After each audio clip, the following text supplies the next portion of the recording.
All right, good morning, everybody. Today is Thursday, February 4th, 2016, and this is Before the First Cup with Jules here on UCY.TV. Happy Thursday, everybody. We're almost there. It is 32 degrees and raining here in upstate New York. A little bit chilly and overcast, but at least it's not snowing. That always makes me happy. Actually feels like spring. We've seen big flocks of Canadian geese already flitting back to Canada, I guess, if that's where they're going. But it definitely feels like spring here. So it's all right. It's already February. So we're more than halfway through the worst of it. So where did we leave off on Monday? Sorry, I haven't been here the last few days. I haven't been feeling too hot. And it's just been too many issues, technical issues, and trying to focus and really not finding anything to focus on or feeling like it, to be honest. But I'm going to give it a shot today because I think I have a couple things that I really want to talk about. We titled the show on Monday, Zika, GMO shills, and that was a good old Christy Wilcox from Discover Magazine, lies, and more mad science. Of course, we took a look at what was going on back on Monday, and it's an ever-evolving story. It's already Thursday. So much has happened on the Zika story, quote-unquote Zika story. Maybe we'll look at a little bit of that, because I found a few interesting little teeny bits I wanted to share with you. We started looking at Zika, but then we continued on to some of the other insanity, because Zika is just one little piece of this very large puzzle. The GMO mosquitoes that are being put out by Oxitec and have been for quite a number of years now in all of these nations down in the southern regions of the planet now seem to be working their way up here. And I know they're going to say that there's a kill switch in them, and, you know, there's actually a couple different types of genetically modified mosquitoes that are being released by different companies. I found there was another company, and right off the top of my head, I don't remember their name, but we're going to do a whole show on their technology. But there is another company making genetically modified mosquitoes that uses a bacteria to infect the mosquitoes, and the infection goes directly to the sex organs of the mosquitoes, making them unable to reproduce, which is even more horrifying because, you know, at the end of the day, when I look at, and we've talked about all of this stuff, when we've been doing all these mad science stories, they, of course, never in the very beginning start on humans, right? They start on things such as small insects that reproduce quickly so they can see what happens in progressive generations with their mad science changes. In this case, it would happen to be genetic modification, which is something that they have wanted to do on humans for quite a while. We saw that in China had the first genetically modified human back, probably a few months ago. But guess what, people? They have now, a U.S. panel has given the green light in the United States for the creation of 3-person embryos. Yes, that's that 3-person IVF that they gave the green light to in the UK. They now have given the green light to in the United States. U.S. panel green lights creation of male 3-person embryos, but phew, thank goodness, federal law may prevent regulators from approving the technique. The U.S. Food and Drug Administration should approve clinical trials to transfer DNA from healthy human eggs to diseased embryos. The U.S. National Academy of Medicine said today the controversial gene therapy involves replacing an embryo's energy-producing mitochondria. And I just was reading other stuff about mitochondria causing aging yesterday. Replacing an embryo's energy-producing mitochondria with healthy mitochondria from the egg of a second woman. The aim is to prevent the transmission of diseases by causing mutations in mitochondrial DNA, but concerns about the safety of mitochondrial replacement and the psychological and social implications of children with 3 genetic parents have given U.S. regulators pause. For how long? They must not be getting paid enough yet. Just wait. Wait till they up the ante a little bit. In its report, the Academy panel suggests limiting the tests of the technique to male embryos as a safety precaution. Male offspring would not be able to pass their modified mitochondria to future generations because a child inherits the mitochondria from its mother. The report also outlines several additional steps to monitor the safety of mitochondrial replacement. These include following the children created by the technique for years, yes, and tracking everything they do, and then sharing the resulting data on their health. So this is going to make it normalized for genetically modified humans to make it a requirement to be bagged and tagged and tracked at every level. The approach stands in contrast with the UK, which last year approved mitochondrial replacement with no restrictions on the sex of a modified embryo. And they actually did already, I believe, there were some children that were born out of the IVF 3-parent technique in the UK. I don't know if I really want to dig too deep into this. Well, there's only another couple of paragraphs. Let's read this. For Shushkarat Mikatovpov, a reproductive biology specialist at the Oregon Health Science University in Portland, the advisory panel's recommendation is a hollow victory. The FDA commissioned the $1.1 million National Academy of Medicine's review in 2014 after Militipov applied to perform a clinical trial of mitochondrial replacement therapy with human embryos. But the fiscal year 2016 government spending bill enacted last month includes language preventing the FDA from approving any applications to implant modified human embryos into women. It is good news, but the future seems very hazy compared to a few months ago, says Militipov. Given the restrictions included in the spending bill, still his lab, yes, probably has a nice back room, hidden panels. His lab is beginning to breed monkeys. Oh, good, monkeys that'll be genetically modified, treated with mitochondrial replacement, in the hopes of understanding how this genetic modification could affect subsequent generations of offspring. Others disagreed with the National Academy of Medicine's panel's conclusion. Of course they did. The new report realized all the concerns and leapt to the conclusion that things should go forward despite all the concerns, says Marcy Donovsky, president for the nonprofit Center of Genetics and Society in Berkeley, California, who surprisingly, in the California University system, has opposed mitochondrial replacement in humans on both safety and ethical grounds. So, genetically modifying humans, of course, there are people who get all heebie-jeebie over that, but apparently genetically modifying insects and releasing them into the wild doesn't bother people as much, I guess. Or bacteria or viruses and publishing the results. No, don't worry about it. Darnovsky says that she would like to see an international agreement and legislation to ban techniques that editing embryos' nuclear genomes. I would have more faith in the argument if allowing this technology isn't going to pave the way for more concerning forms of germline editing, she says. And, you know, that's something that I was thinking about yesterday. You know, they inked the TPP in Auckland, New Zealand yesterday. Obama was there, one of the 12 nations.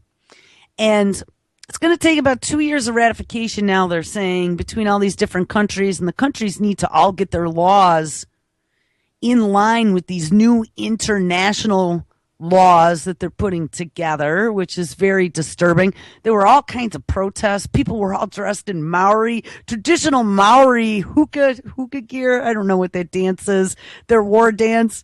And they were protesting. It was great. But why isn't that happening here? I mean, in New Zealand, they understand why the TPP is so dangerous, because they're going to be forced to take on laws that larger countries, I almost said companies, but same difference, that larger countries, such as the United States, are going to force down their throats. But don't think that there aren't going to be laws forced down our throats. We've already seen an example of that with the World Trade Organization and that bullshit crying of Mexico and Canada about how labeling meat from other countries under our country of origin labeling law caused them to lose sales. And then they cried to the World Trade Organization. The World Trade Organization had some sort of hearing and said, hey, you know what, United States, your laws to label which country meat comes from violates international trade law. And so you need to now remove that law. And so Congress turned around and they removed the labeling law. And now we are facing fines for lost sales that we may have to pay to Canada and Mexico. Well, the TPP is going to do some of that same crap. And I mean, I really just started digging in over the last few weeks into some of these new laws. I'm going to tell you that there is all kinds of stuff going on in the internet realm. We're going to look at some of that today. Google is making, I saw now 4 moves in the last 3 days that are pretty large ones that are quite disturbing to me. But, you know, the internet as we know it is going to change. They are going to reduce what we have access to, all in the name of keeping you safe or protecting copyrights or, you know, staving off child porn or whatever the hell it is. So the newest one is to ban websites that use deceptive advertising, such as fake download buttons. But what they didn't mention in the story is that their own Google AdSense advertising that any of us could sign up for, that you put the code on your page and then, I don't know, ads just show up from all of the people that contract through Google AdSense. But guess what? Every once in a while, I see right now, looking at one of my pages, download now, Windows Vista driver download. I mean, it's an ad being served up from Google with some sort of deceptive download ad. So Google is going to block pages that have deceptive download ads that Google serves. Talk about the chicken and the fox in the hen house. I don't know. To me, I see lots of conflict of interest and lots of easy ways to decide whose pages get seen and whose do not. And hey, they're not blocking your page. They're just putting a big red alert saying, hey, this website that you're heading to could be dangerous. And I will tell you, 99% of the dumb end user internet surfing traffic is going to go, oh my God, there's a red page that says this is dangerous, and a big link that says leave this page right now, or a little tiny link that says continue because you know the page is safe. So this whole thing is getting ridiculous, and I totally got off my train of thought. Oh, just tech companies, TPP, and a full-blown takeover from soup to nuts, not only of the internet and commerce and copyright and laws, but also patents and drug development and non-food safety and non-labeling. It's just so massive that we won't know what hit us when it gets here. It is the next clicky piece that's going to drop into place for global control systems. It is going to be laws that will cover a large part of the planet and unify them all. Okay, unification is part of the entire plan because then they can control everything. All right, let's move on to the next story. So this was about this 3-person IVF in the United States. So there is a potential that it could be approved here. I wanted to find, though, and I don't remember what page I put it on. So we might, oh, here it is. I found it. It is on the Before the First Cup page. They did approve in the UK. So UK, they approved that 3-person IVF last year. Well, February 1st, 2016, UK scientists get the green light to genetically edit human embryos. And I saw you guys already, somebody had this in chat yesterday. Had I done a show a few days ago, we're going to talk about it. But it's using CRISPR, our good old happy technology that we're editing mosquitoes and everybody else's DNA with. Jennifer Dowda's technology, and they're still fighting over who owns that patent. Regulators in the UK on Monday approved a request from scientists to use the emerging CRISPR gene editing tool to perform experiments on human embryos. Researchers from the Francis Crick Institute in London filed a license application in September of 2015 with Britain's Human Fertilization and Embryology Authority to perform gene editing experiments to better understand the genes that help humans develop in their earliest stages of growth. Their request was granted, which marks the very first time that scientists have received official permission to alter human embryos. The researchers plan to study embryos in the first week of growth when they are comprised of 64 to 256 cells.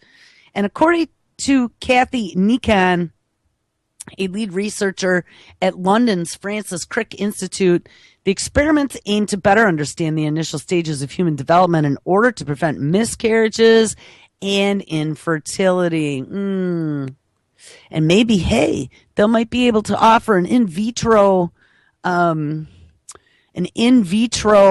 remedy for babies and pregnant women who have been diagnosed pre-birth with Zika. Who knows? Fix the head and fix the microencephaly before birth. I mean, we're going to see a lot more birth defects, I think.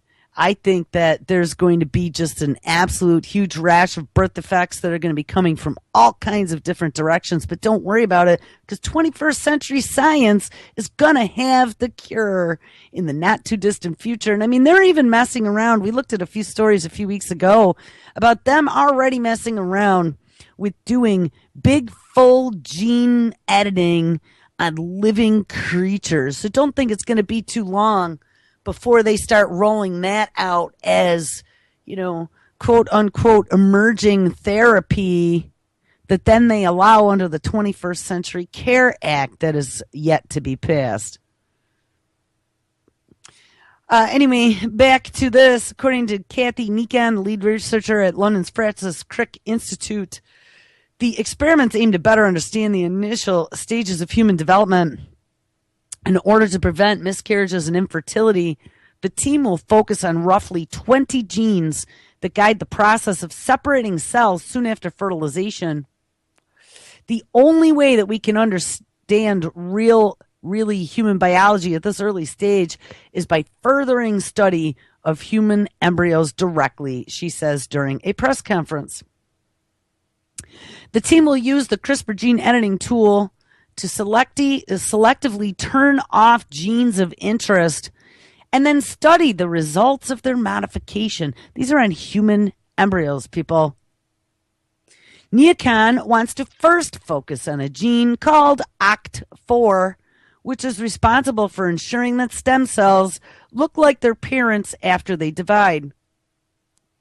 The embryos used for these experiments will be disposed of after a week. So, hey, there's no ethical issues here.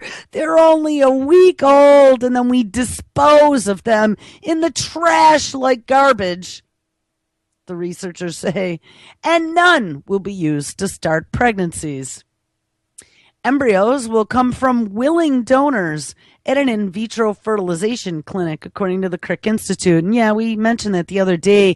I read about that quite a while ago, about all these leftover eggs that people donate at the time when they're trying to get pregnant using IVF, so they take more than they need, and they don't always use them all. So there's these leftover eggs that are sitting in storage that a lot of times, they just sit there for many, many years. I know there was a case about someone getting a divorce one time, and they got some sort of like court order to have to destroy all the eggs, and the other parent didn't want the eggs destroyed because they wanted to still have a child with the remaining parent that wasn't going to be like their spouse anymore. It was pretty slippery legal slope.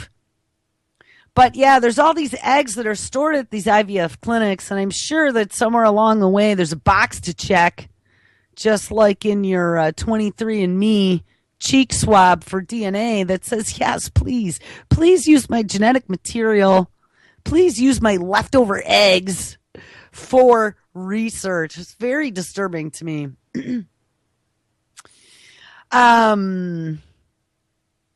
So they're going to use eggs from this IVF clinic. I promise you, she has no intention of her embryo ever being put back into a woman for development, says Robin Lovell Badge, head of the Crick Institute's Division of Stem Cell Biology and Developmental Genetics. Just under 1 year ago, Chinese researchers, and we covered this, were the very first to genetically alter quote-unquote non-viable human embryos in the lab. And again, who knows what China's doing in the back room? Scientists at Sun Yat-sen University used CRISPR in an attempt to cure a blood disease called beta thalassemia. Their experiment yielded limited successes, and researchers inadvertently caused many off-target effects. They disturbed genes that they hadn't intended to touch. Now I'm going to stop here, and I'm going to point to those two sentences that I just read. Because genetic engineering is not a mature science at all. Not in even the small little droplet of mature. We are just learning, like infants, what happens when we flip switches on and off. We've been practicing with drugs. We've been practicing with genetically modified crops. But these are all still in experimental stages, even though they've been doing some human experimentation with that, switch flipping drugs, RNAi drugs. They're using it as a pesticide now. That was Monsanto, 2014, 2015, to be able to flip RNA switches with RNA interference to turn things off that would then kill the insect that consumed the genetically modified crops because it went in and flipped a switch for some necessary biological component. So now we have companies like Oxitec, who has dotted lines to Syngenta, genetically modifying mosquitoes, again, releasing things into the wild that they don't fully understand yet, though they say that these genetic modifications won't spread ever because you know what? We got a kill switch. That kill switch is tetracycline, and there isn't any tetracycline out there, but hey, we found out there's lots of it. And there's a story, and I don't know if we're going to get to it today, but I think we should. I think somewhere along the way we're going to look at this. There was a scientist, he was a technical science writer who came out and actually backed up the claim of the potentiality that the genetically modified mosquitoes really could have something to do with a mutation with something called piggyback. There's a part of this technology where they're splicing and dicing genes, where there's a piggybacking ability. And I don't know, maybe we'll get there, we'll see. But it is very possible. All I'm trying to say is genetic modification and any shill in any mainstream publication or otherwise that is trying to tell you that this shit is safe and that we know everything there is to know about it, and don't worry about it, just shut up and eat it. Don't worry about it, you tinfoil hat wearing lunatic. calling you out, making you a conspiracy theorist, and going out of their way. If you're paying attention, you're going to see that between like the X-Files being back on TV again and this new algorithm that apparently proves that large conspiracies could never exist because people can't keep their mouths shut.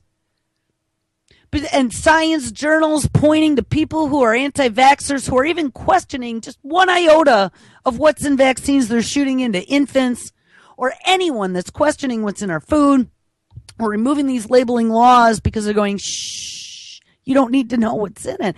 Anybody that is questioning the official narrative is labeled a lunatic because we don't trust science. We are anti-science lunatics. Well, I want someone to show me a document somewhere that shows that this shit is so well tested that we know for 100% fact 5-10 generations down the line that this is not going to negatively affect humans, animals, the environment, or our progeny. I want someone to show me that. And if you could show me that, then I'll gladly eat your GMO foods. But until you can show me that, I don't believe you one fucking bit. It's all about the profit, people. They don't give two shits. And it's even beyond the profit because there's a bigger agenda. We're going to be these better humans, they keep telling us. Well, how the hell's that going to happen? Well, I don't know. Maybe messing around with our genetic code without us knowing. I'm telling you, it's starting to look more and more like that every day as I read more. Anyway, back to the story. The research revealed... So let's read those two statements. Their experiments yielded limited success, and this was in China, and researchers inadvertently caused many off-target effects. They disturbed genes that they hadn't intended to touch. Their research has revealed serious obstacles that still stand in the way of using CRISPR for medical purposes in human embryos. Yeah, apparently not in others. We'll find out. The Chinese researchers did not receive official approval from the government to conduct their experiment. Uh-oh. Look out. China does bad things to people who don't listen to the government. However, Monday's decision in the UK marks the very first time a country has formally allowed human gene editing. Most gene editing research up to this point has been performed on animals, and the United States government does not expressly forbid experiments on human DNA. They do not expressly forbid it. But the National Institute of Health refuses to fund any human germline research. Right, we've talked about that. That's why all the tech billionaires have been stepping up to fund a lot of these genetic experiments, all in the name of longevity and living forever and curing aging. Researchers wishing to pursue such research in the United States must obtain private funding. Well, how damn convenient. Private funding, rich dick billionaires who want to live forever. It works out great. Everybody's happy except for you and me. Last year, Britain passed a landmark decision to allow so-called three-person IVF, which is a different procedure involving embryos, which we just talked about, was approved in the United States. This process, almost approved in the United States, it's been given the green light by whatever it was. One of the, hold on, we're going to scroll back there. Been given the green light by the U.S. panel, but they're waiting for the FDA. Last year, Britain passed a landmark decision to allow so-called three-person IVF, which is a different procedure involving embryos, and this process offers a cure for deadly mitochondrial diseases by combining the nucleus of the diseased egg with the healthy mitochondria of a second egg, and by swapping mitochondrial DNA. Three-person IVF represents a less direct form of modifying the genetic makeup of an embryo, The Monday's decision, on the other hand, opens the door to directly altering the human germline, a technique which offers a powerful solution to many genetically inherited diseases, but could also be used to create the so-called ding-ding designer babies. And that's like I said, as soon as they start learning to flip these switches, don't think that they're not already looking at ways to monetize this. Oh, you want little Johnny to have blonde hair and blue eyes and super intelligence and wings. We could do that for you for a price. And we went back on Monday, we talked about precision medicine and Obama's funding of all these different mad science projects, including the Brain Project. And now we announced the call for rapid Zika virus research so we could dump more federal money into that and bring in all these pharmaceutical and vaccine makers and give them federal dollars under the guise of an emergency to, again, develop more mad science. Well, I saw a story here, if it'll load, price tag for Biden's cancer moonshot is at $1 billion now in the Obama budget. So we don't have money to pay for jack shit. We didn't have money to help people. We didn't have money for this, that, and the other thing. But we have $1 billion to give to Biden in the budget for his cancer moonshot. And they're working on all these cancer cures using genetic modification as well as nanotechnology. I've been reading a lot of stories now about them using little nanobots, and they load the payload with cancer meds or some other genetically modified something or other to target certain cells and then shoot it in there so it doesn't affect the whole body, just these targeted regions. Gonna tell you, this is some scary shit. They are putting all balls out into this stuff. And in the end, you think your insurance is going to pay for that? I mean, even private insurance for large corporations has gotten to the point where it's almost not affordable anymore. Private insurance every year goes up. Every year what they cover goes down. Every year what the corporation kicks in to help the employee afford it goes down. And every year they reduce the services that they cover. So how many more years? Oh, and every year, it seems now over the last few, they jack up out of pocket before insurance ever kicks in. So even for a large corporation now, you're looking at multi-$1,000 out of pocket before your insurance covers anything. And we're not talking doctor's visits or regular preventative health care. They want you to go to those $25 visits so they can take, bag, tag, swab, poke, prod, and ask questions. Have you take Rorschach tests now to see whether or not you should own a gun? They're not doing that really, but they're asking you questions about depression. And how long will it be before you're required to take a psychological test at your doctor's office? So tell you what, I've been seeing a lot of these now over the last month or so coming out of universities. Oh, take this test. See whether or not you're a psychopath. Oh, take this test. See whether or not you're depressed. And it's all the spot tests. What do you see in these spots? So you know that they're bagging and tagging those results for people who take those tests. We also read about Tommy Insel, right? National Institute of Mental Health director who moved to Google. Now working on being able to diagnose mental disease using changes in your voice patterns remotely with cell phone apps. It's not going to be too long, people. It's going to be right on your phone. All right, anyway, to this $1 billion moonshot now under Biden's name to cure cancer. Research into immunotherapy, combination therapy, and early detection techniques. And we've looked at some of the early detection techniques. They got all kinds of on-the-fly blood tests now as well. Will be at the center of new programs the administration hopes to create at the National Institute of Health and the Food and Drug Administration. Vaccines to prevent viruses that cause cancer are another focus.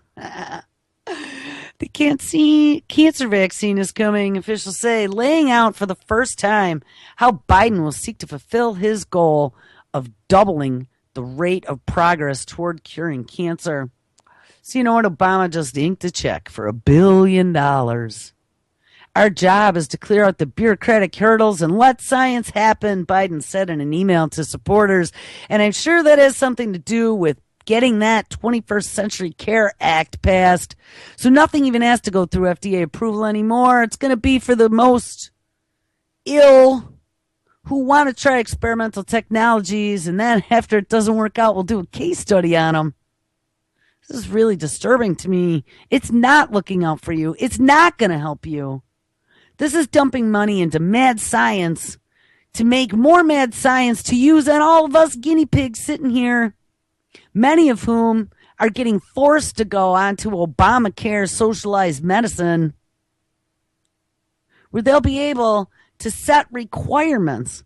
You want to get health care? Well, you're going to need to have all these vaccines, and you're going to need to have all these tests, and we're going to have your e-medical records on file with us with your 230-point facial recognition photograph and your DNA sequencing all in your dossier under the guise of it's keeping you safe. You could go to a hospital anywhere in the country and they'll know all the information that they ever had to know about you. You know, you penicillin allergic people, you won't have to wear that medical alert bracelet anymore. It'll be more convenient as well. With less than a year left in office, Biden is working to kickstart a federal engagement on curing cancer, which claimed his 46-year-old son last year. Obama, in a State of the Union address, gave the effort a stamp of approval, and on Monday was attending the first meeting of a new federal task force being chaired by Biden, bringing various health and scientific agencies together with who? With the Pentagon, i.e., DARPA, and others. Now, if this isn't the coming together officially of everything that we've been connecting the dots on, I don't know what is. And it gave him a big, fat, pretty bow with $1 billion for the icing on the cake. The $755 million request, which Congress must approve, will come in Obama's final budget proposal on February 9th. And those funds would join another $195 million in new cancer funding Congress approved in his budget deal late last year. The White House and the Defense Department, as well as who? The Veterans Affairs. Yeah, the poor vets. The vets are always the first ones to get all the testing done on them. Would also boost investment research in cancer. Biden has been urging more sharing of data, trial results, and other information between institutions working on cancer, yet he hasn't explained how he'll measure whether he's doubled the rate of progress on a cure. Officials, quote-unquote officials, said that they were developing those metrics. Now, on one other note, talking about the FDA, we had read a while ago about the new FDA appointee, head of the FDA appointee by Obama, was a big pharma insider, which we weren't surprised about. But something interesting came out of Anti-Media the other day, this was a few days ago.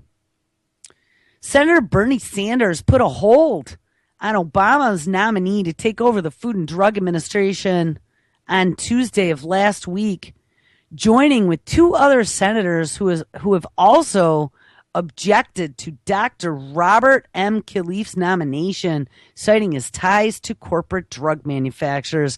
So, I don't agree with Sanders on a lot of things, but I definitely agree with him on this. Making the new head of the FDA a pharmaceutical insider is beyond a joke. just seeing all the crap that's going on and how we've just like totally bent over and spread the butt cheeks to corporatocracy and mad science gone mad. I mean, this makes me like literally feel like I'm going insane and wanting to know what freaking planet I'm living on and how people are just sitting aside and watching this all happen, telling me that I am the tinfoil hat wearing lunatic for questioning science. There are no controls and nobody's watching the store. And any of these cures that they're telling you are safe are just being played with and tested. We do not know what the long-term effects to anything, to nature, to humans, to environment, to anything is going to be. It's all about the cash, control, manipulation. It's about the psychopaths running the show.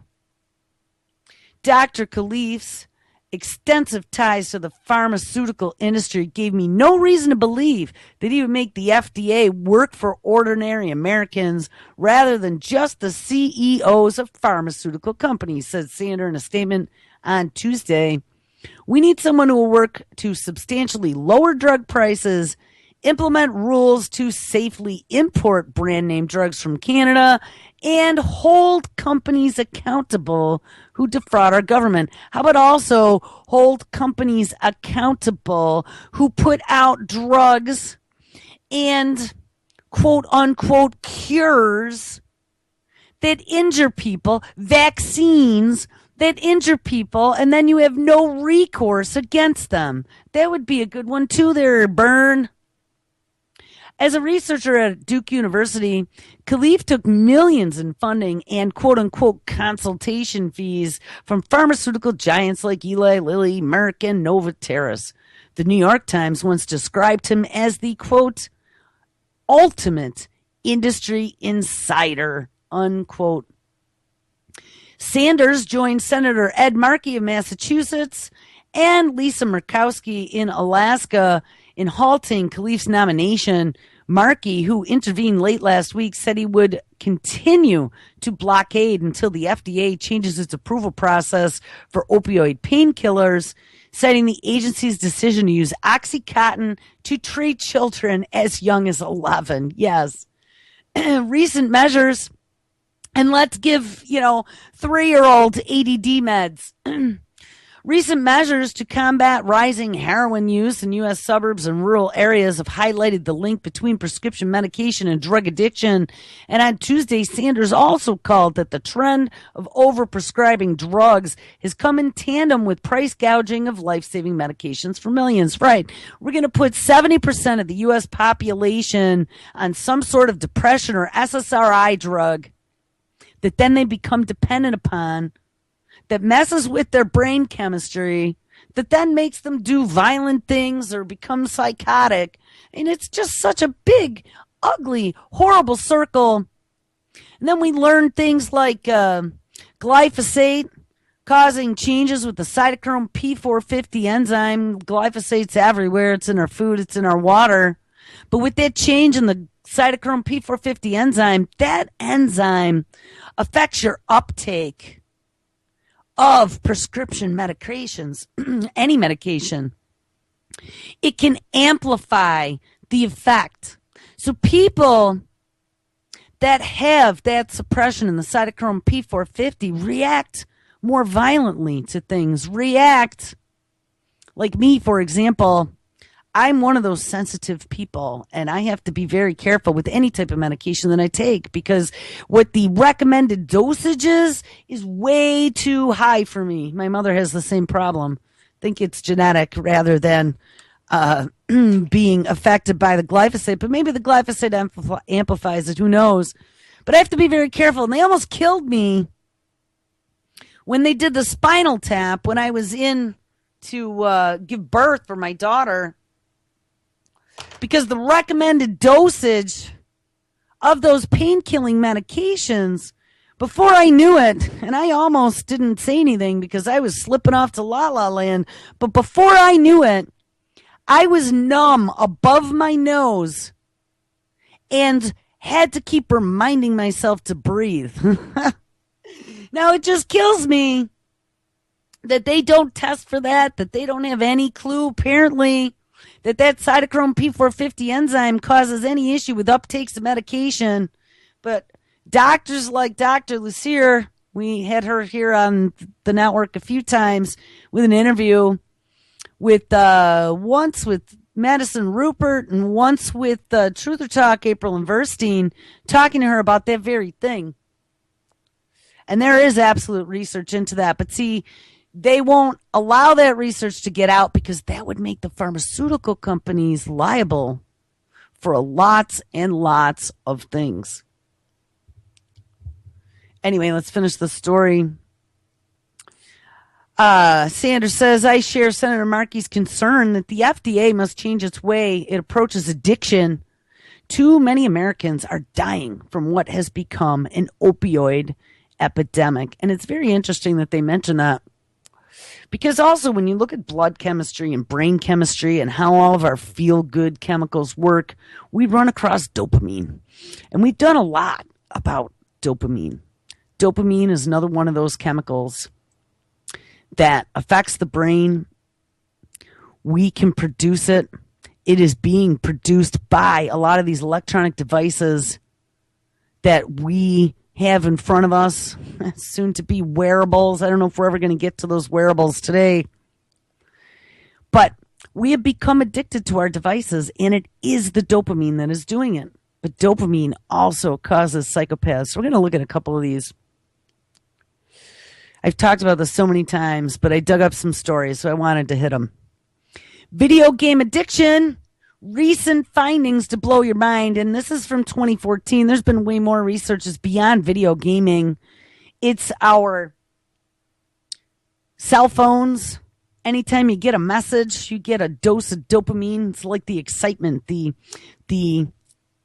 Pavlovian response to anticipation causes a dopamine dose. All right, to the story. Limits should be set on the gaming habits to curb bullying, desensitization, and other potential problems. It is a typical day in mainstream America. Your son comes home from school, throws his book bag down, and dashes to the Wii. And I got to tell you, I have already seen the addiction in my child. And despite all I say, even just an hour of computer time, she's learning this programming application called Scratch for kids, teaching them how to program. And they can make their own little video games. Well, I got to tell you, I have already caught the kid lying to me about what she is doing, not only on the computer, but even lying to me that she's on the computer. I'm sitting downstairs and she goes upstairs and tells me she's going into the bathroom. And she's gone for 3, 4, 5 minutes, and I yell upstairs and say, what are you doing? She's like, I'm in the bathroom. I get up and walk up there. She's not in the bathroom. She's on the freaking computer, even though she knows she's not supposed to be. So we have substance, dopamine, that is already creating this dangling carrot addiction behavior of getting children to lie. Yesterday I had a big discussion with her about this because this is making me absolutely insane as to what technology is doing to our kids. And how the problem is that to survive in this world, they have to know how to use a computer. They have to know how to use the tools. They have to know how to use a keyboard and interact and get around in the internet. But by giving it to them, and I really think there's an issue by the age that they are given technology, because, those of us who came from the days of before devices, before technology, and we had technology before, but like pre instant gratification on demand, right? I remember getting our first VCR. What a big deal that was. And our first Atari and our first Commodore and, all these other things. But our brain had the ability to develop long before instant gratification. Now, the dangling carrot with these kids, even at a young age, has taught them that they can be gratified instantly by touching their devices. And I really think that it causes something to happen in their brain. And in some of these stories here I have, it shows how dopamine and that dangling carrot, that thing that addicts you, causes your brain to literally change. So it's not just a feeling, it is a fact. Anyway, so your kid dashes in, throws their book bag down, dashes to the Wii, and you go back and forth. Should you tell him to stop? Let him play for a little bit, make him run around outside? Yes, that's what I would say. Or require he does his homework first. Actually, homework is always first, then go run around outside. Options abound, but uncertainty strikes. And as concerns rise about the negative effects of video games, and like I said, it's beyond video games, it's any interaction with your devices. More and more parents find themselves wondering when the virtual world of jumping, dashing, building, and shooting becomes too much, or whether or not playing too often can lead to video game addiction. Mental health professionals differ in their opinion. In the 2012, the DSM task force and work groups proposed that quote-unquote internet use disorder, which primarily refers to maladaptive video gaming or internet gaming behavior, should be in the DSM.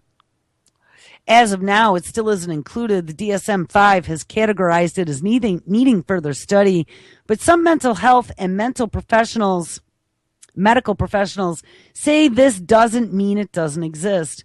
I'm getting 1 or 2 referrals a week for children who are dealing with what I call pathological video game use, says Michael Rich, MD and founder of the Center for Media and Child and Health at Boston Children's Hospital, Harvard Medical School, and Harvard School of Public Health.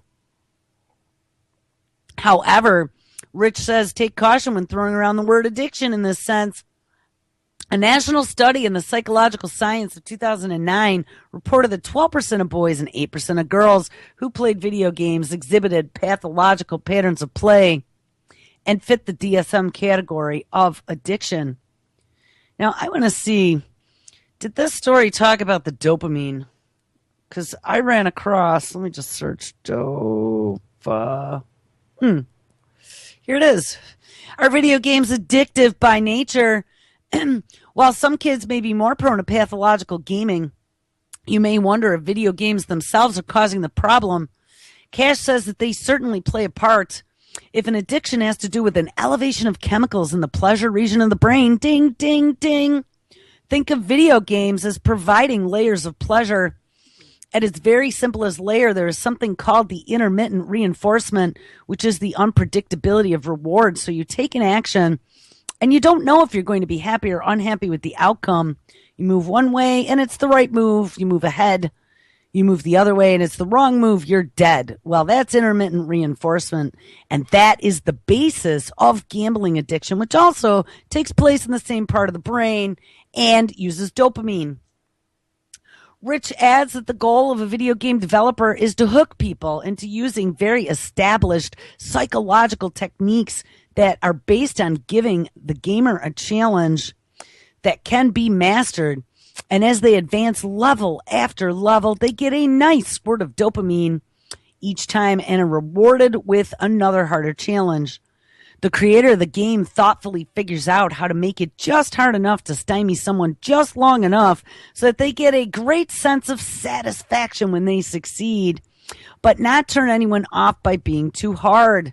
The addictive qualities are built in so the game players seek that sense of accomplishment. Now, there you go. I mean, it's not just the games. It is anything that makes you feel good. Like I said, getting a message, doing drugs, having sex. Risky behaviors typically are what give dopamine addicts, dopamine junkies a fix. And playing with our devices are making us dependent on dopamine. The idea that overplaying video games is solely due to the win factor doesn't tell the whole picture, says Jeffrey Ream, PhD, Associate Professor at Delphi University School of Social Work in Garden City, New York. There is a piece that can be explained medically and a piece that cannot. Dopamine is the obvious medical explanation because we produce it every time we feel like we're winning at something. Gambling, shopping, sex, porn, etc. However, the idea that behavioral addiction is all about dopamine kind of breaks it down when it comes to video games. Some things people connect with in video games have nothing to do with winning or scoring points. Part of the team who conducted research on the intersection of video game addiction and substance abuse for the National Institute of Drug Abuse, Ream discovered that the games were more strongly associated with problem video play were games involved with identification with a fictional character. Now, this is this blending that I've been talking about of reality and the online world. It has all been a way to suck us into the machine, to be comfortable with moving to this 3D digital world of transhumanism. The idea that technology and merging with technology is a good thing. All right, I have only about a minute left, and I want to pop over one more thing, and I guess we'll launch it here tomorrow. Psychopaths' brains wired to seek rewards no matter what the consequences. And there was a story I read a while ago showing how these changes in requiring dopamine in our children's brains are causing changes in the brains that are very similar to what they are finding when doing fMRIs on diagnosed psychopaths. Psychopaths also require large amounts of dopamine. They're hooked to it. Their brains require it. They require larger than normal levels. And they have like a broken reward system. And basically, in essence, what we are doing with these devices and with sucking our children into the machine is turning them into these manipulative, egocentric, aggressive, risk-taking, dopamine-requiring addicts. Is this what we want to groom for the future generations? And I mean, don't worry about it because psychopathy has been diagnosed as a mental disease. And we're going to have all kinds of 21st century mental disease cures with our brain research project. You could see how this is all lining up. Precision medicine and 21st century healthcare to the rescue. All right, guys. Well, if you can even believe it, that hour went by way too fast. We got lots to catch up on tomorrow. Make sure you stick around because it's Thursday. Mr. Kevin Blanche is live up next. And then at 7 p.m. live Eastern, Game On with Ron. Behind the Woodshed with Hal Anthony. And you know what? I think I turned my bumper off yesterday and never turned it back on. So don't worry about it. Cutting Through the Matrix at 6. Game On with Ron Stevens at 7. Behind the Woodshed with Hal Anthony. This week's show at 8 p.m. Eastern. Double Cross with Chuck at 10 p.m. And Anti-Media with S.M. Gibson at 11 p.m. And that is always an awesome show. If you have some time, make sure you go out and check out podcastblastoff.com, Mr. Nathan Frazier's new endeavor.